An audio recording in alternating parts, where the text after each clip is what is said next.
about to hit.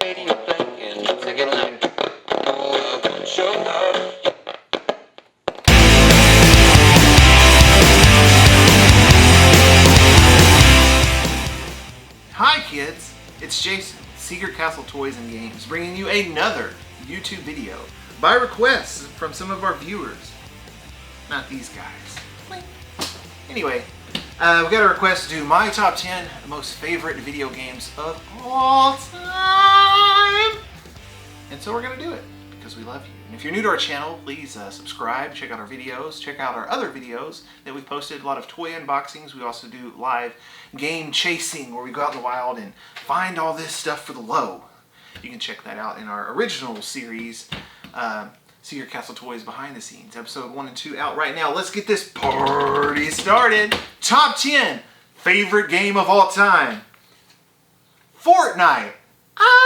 Go ahead and unlike me. I mean, unfollow me, unsubscribe, whatever you need to do. But no, Fortnite, top 10 game of all time. Here's why, because if you're like me, you haven't played anything else jack shit in the last 2 years since Fortnite launched on a Nintendo Switch platform. I don't play PS4 too much, I don't PC too much, but I do play Switch. All my Splatoon friends switched over to Fortnite, and I've had this needle in my veins ever since. I've started collecting Fortnite apparel. I collect full body suits of Fortnite characters, and I also collect Fortnite Nerf. Fortnite, top 10, number 10 game of all time. Super, super sweet. Let's keep it going. Now this game is on the Nintendo NES platform. Unfortunately, because I own a gaming store and it's a constant mess, I can't find an actual copy that's in NTSC release, but here we have Mylon Secret Castle on the Famicom. This game is sick.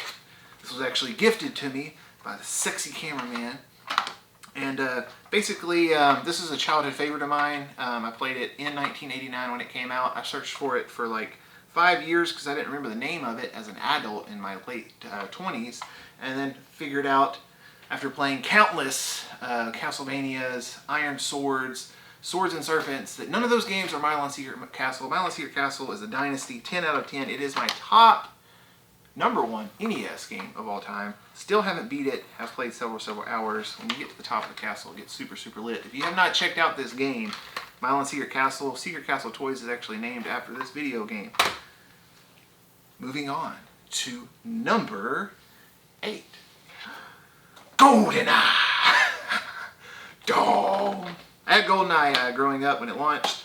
I have pictures of me as a child playing this game on a bed, laying like this on my stomach for hours and hours and hours. I believe GoldenEye still holds up to this day. I know it seems harder playing it as an adult than it was as a kid, but this was a defining moment for first-person shooters, and I was here to experience it when it was released.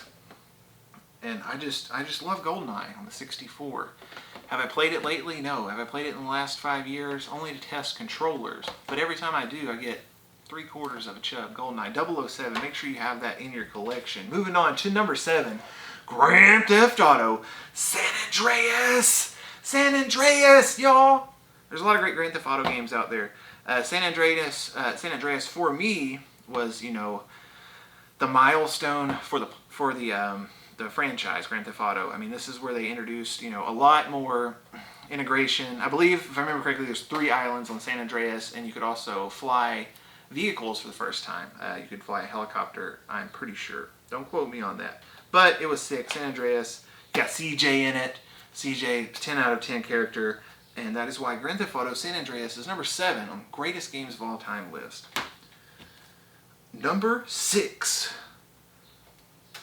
Zelda, A Link to the Past. Very interesting story about Zelda, A Link to the Past. As a child, I had Sega Genesis. I grew up with Sega. I never had a Super Nintendo. All I had was Sonic, Spinball, Dr. Robotnik, and just every damn Sonic game ever. And I was sure as shit tired of them by the time you played them all, because back then, all you can do is spin and run. You didn't know about, you know, how to unlock Ultimate Sonic and 1. We had no information, okay? And you never figured that out on your own. So the game wasn't super, super dense if all you had was Sonic games. I believe I also had The Lion King, which is also a great game. But this makes number 6 because I remember being somewhere in South Carolina, and I remember being very, very young, and my mom went to visit a friend, and they had a Super Nintendo. And I'd played a Super Nintendo before when I used to get off the bus back here in Kentucky at a daycare. And the games I played there was Star Wars, Super Star Wars, awesome, couldn't wait to get off the bus, and swing lightsabers. Was not aware of the Star Wars franchise whatsoever, so that game was just insane. But back to A Link to the Past, this game was laying in a room, and I wish I could figure out where that was. And I started playing it. And I remember being there, and I played this game for what seemed like 8 hours in my memory, but, you know, I was probably 9 or 10 years old. But I remember, you know, getting into dungeons, unlocking secrets, and it was just like a whole more in-depth game to play at that age. And I loved it, and I've loved it ever since. Beat this game several times, played it as an adult. A Link to the Past, Zelda in the building. Moving on to number 5. Number 5! This one's a shocker. Super Mario Galaxy on the Nintendo Wii! When the Nintendo Wii launched, you couldn't get one anywhere. But for whatever reason, I happened to be somewhere out of state, and it launched, and I literally walked to a Best Buy, and they had it. I was unaware that you couldn't get a Wii, and I got Super Mario Galaxy and played this for, I don't know, probably 300 hours. In my opinion, it's one of the best Mario games ever released. One of the best, definitely. Mario Galaxy. If you haven't played it, I mean, you could also say Mario Galaxy 2, because they're basically the same game. But Mario Galaxy 1, game changer. Loved it. Flying to planets, new mechanics, and you know, they implement new mechanics with pretty much every new Mario that comes out. There's always some feature, maybe the Tanuki suit, may it be you know, wall bouncing, all this other stuff. But I think this one just had so many that it just blew your mind, and that is why it's number 5 on Jason's top 10 list. Number 4, Fallout 3. Now this here is an Xbox 360 game. I've never played an Xbox. You know, we'll just get that out of here. I've never played an Xbox in my entire life, and I will not. I've been a PlayStation fanboy till I die, aside from Nintendo products, of course. But I didn't have a copy of that in the store on the PS3, but Fallout 3, it's the first time I've ever played a Fallout game.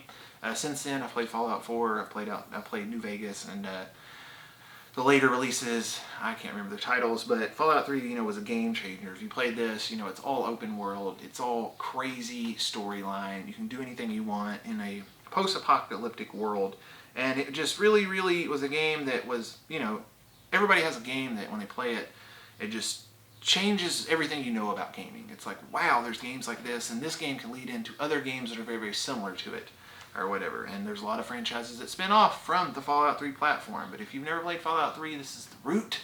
This is the original. It's not the original, it's 3, obviously, but it's where it got good. Anyway, moving on to number 3. We're already at number 3. Man, it was nice seeing you guys. Number 3, Super Mario World on the Super Nintendo is number 3. I still play this all the time. This game, you know, it holds up because as a child you play it and it's great. You can play it with friends and it's awesome. You fight over which level you want to get whatever secret item that you want, or power up, unlock, whatever, Yoshi. But as an adult, for me, I learned about Secret Star World. If you're not familiar with the Secret Star World, well, it's awesome. Google it. Basically, once you get to Star World, the last Center Star has a special exit to take you to some harder levels, and I am a huge fan of hard levels of Mario. So much that I've actually got spin-off games to this that are hack carts like Return to Dinosaur Land and things like that. But to this day, whenever I start this game, I immediately go to Secret Star World. I beat it, and that way I have all the access to every Yoshi, and then I play through the rest of the game. Super Mario World. Number 3. Number 2. Number 2 I don't actually have. It is not a physical game. It's actually a PC game. I don't mean safe PC. I mean PC like a computer with a mouse. But anyway, Rubies of the Eventide. You've never heard of it. What the heck is that? Rubies of the Eventide was a massive multiplayer online RPG that existed. It launched in 2003. 2003 is when I graduated from high school, and I lived with 4 friends. We had absolutely no money. We shared a computer. At that time, I had like, I can't remember, some girlfriends that would like feed me on occasion, but typically I'd only eat cereal. And but we were free. You were all hanging out, and you didn't have anybody to listen to, and it was awesome. And we all shared this one PC to play this game called Rubies of Eventide. Rubies of the Eventide. Or is it called Rubies of Eventide? I think it's just called Rubies of Eventide. But anyway, think EverQuest, but less engagement, not as good graphics, but it was free at the time, which EverQuest at the time cost money. You had to pay money to play that. We didn't have any money. We were sharing a computer or whatever. So basically, the guy that I lived with at the time, he would work nights, and he would play when he got off work, and then my other friend that was a guitarist in my band would play after him, and then I got to play after that. We all played for like 6 hours at a time or whatever on different accounts, and basically you could have different character classes. It was super, super awesome. My favorite was I was like a warrior that dual-wielded unarmed weapons, and that was the best OP character to where you could solo if you were not very friendly with other people. But we were in guilds. Back then, a little throwback to back then, like we'd literally get a phone call at like 3 o'clock in the morning from somebody in California on a landline rotary phone. They're paying like $9 a minute to talk to us. And they're just like, hey, I need a res in Bane 3. Can you get the hell up and come down to Bane 3 and res this, blah, blah, blah.